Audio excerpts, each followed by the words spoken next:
Robert Monroe, a respected audio engineer and entrepreneur, founded the Monroe Institute, dedicated to rigorous research into out-of-body experiences.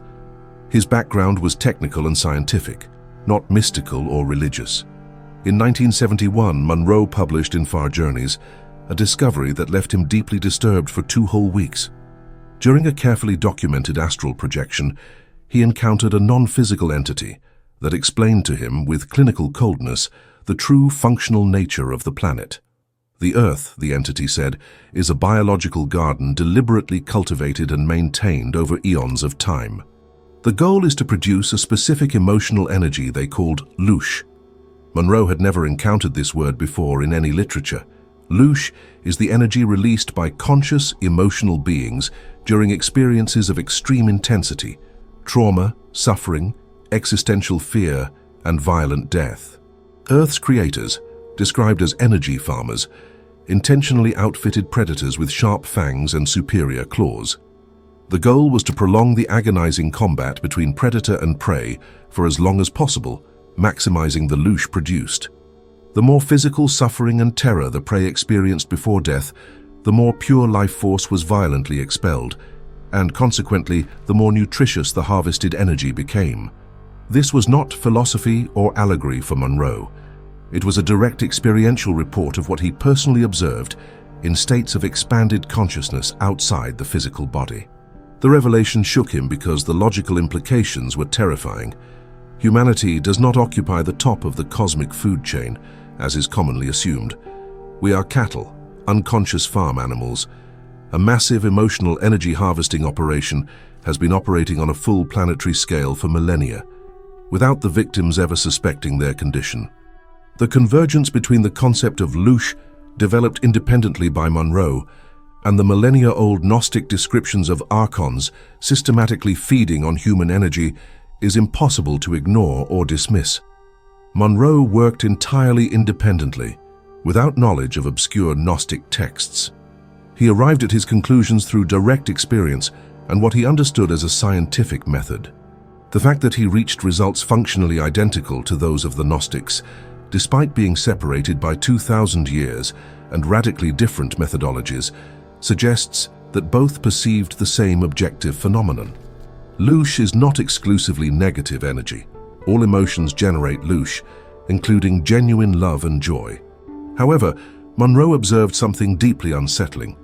Acute pain, paralyzing fear, and prolonged suffering generate dramatically higher spikes in energy intensity, orders of magnitude more potent. They function like massive storms compared to a gentle breeze. If higher entities harvest this energy freely and are indifferent to human ethics, logic suggests they would design a system that maximizes collective trauma and perpetual conflict, a system that maximizes war, genocide, starvation, disease, systematic abuse, and existential despair. Exactly the kind of planet we inhabit. Why does this planet contain such massive and seemingly unnecessary suffering if it was supposedly created by a benevolent and loving God? Gnostic cosmology and Robert Monroe's discoveries offer a coherent answer, because it was not created by a benevolent God, but rather by cosmic farmers operating an energetic harvest. The cosmology of the archons and the energy harvesting system described by Robert Monroe are not isolated curiosities. Clear parallels emerge across spiritual traditions that never had known contact with one another. Cultures separated by millennia and continents arrived at the same perception. This strongly suggests that they were describing an underlying architecture of existence, a reality that transcends any single narrative.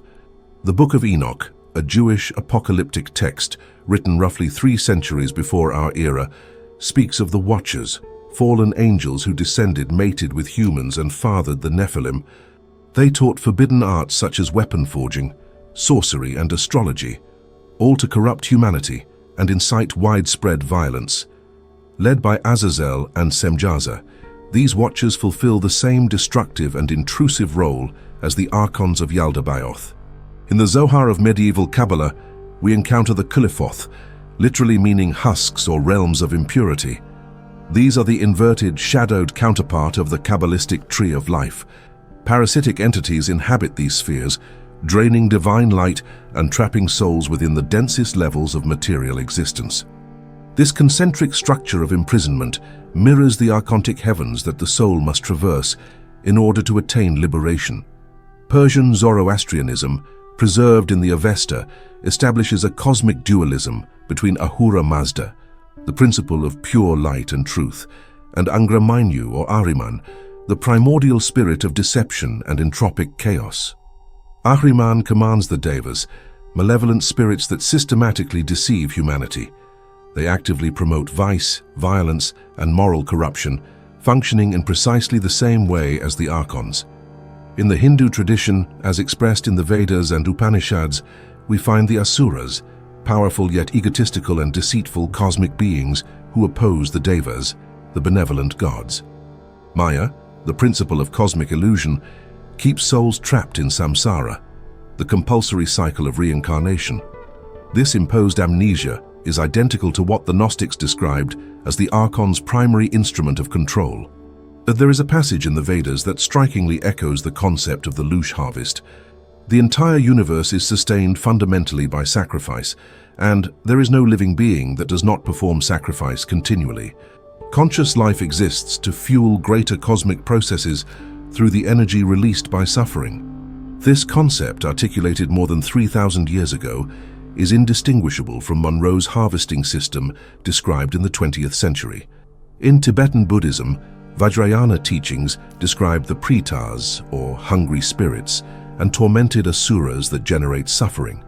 The Chod ritual confronts these entities by visualizing the conscious offering of one's own body as nourishment, transforming the practitioner from a passive victim into a sovereign giver who dictates the terms. This is presented as a direct strategy against energetic parasitism. Esoteric Islam, particularly within deep Sufi traditions, speaks of the jinn, beings of smokeless fire that inhabit a parallel dimension, invisible to ordinary perception yet capable of influencing human thoughts. The shayatin, demons who serve Iblis, whisper temptations directly into the human mind. This concept closely mirrors the idea of a counterfeit or implanted spirit attributed to the Archons. The convergence of these narratives cannot be dismissed. Cultures separated by immense distances and historical epochs developed distinct vocabularies: Archons, Asuras, Daevas, Jinn, Qilifoth, yet all describe the same underlying phenomenon: parasitic, non-human intelligences that feed on emotional energy, manipulate perception beneath the threshold of conscious awareness, and maintain a system of forced reincarnation.